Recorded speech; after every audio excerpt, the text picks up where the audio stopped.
We're at the National Hardware Show, bringing you some of the newest stuff here from this year's show. We're at the Hi-C Company's booth, and we're going to look at the Gardus dryer vent. This is kind of a cool little system for those of us who have installed a dryer, and we've had that typical. Let's see, where did he have that? Right there, where you've got these different types of tubing and such, and you can't get the dryer close to the wall.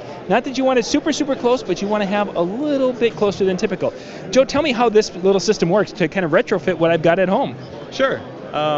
So there's a male adapter that goes to the back of the dryer, and you're just going to slide your dryer out and adapt right to it.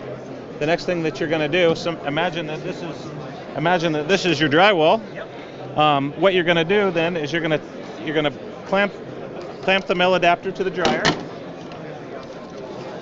and then you're going to run this into the wall. And you can see, I don't know if it'll show up on camera, but you can see these little dimples. Yeah. And this is dimpled here. And what this is going to do is it's going to make a mark for you on the wall, so you don't have to even pull out a tape measure to line everything up. Then you're going to use our template on the back of the box. You're going to have everything centered up then.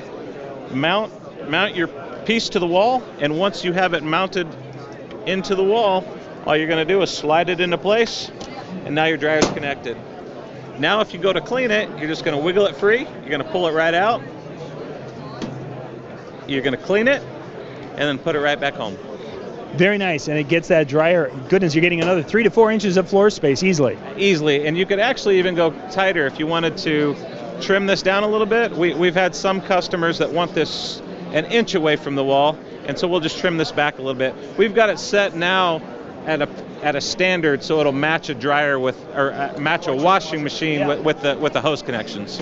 If you get it too close, now your dryer's closer than your washing machine. Yes, for sure. Neat stuff. Joe, where can a person go and find out more information about the system? Yeah, so you can go to dryerventmadeeasy.com.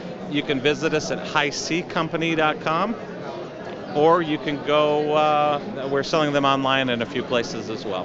That sounds great. We'll put those links in the description below so you guys can go check it out, but a great idea for getting that dryer just a little bit closer to the wall. For more tips and how-to videos, go to weekendhandyman.com.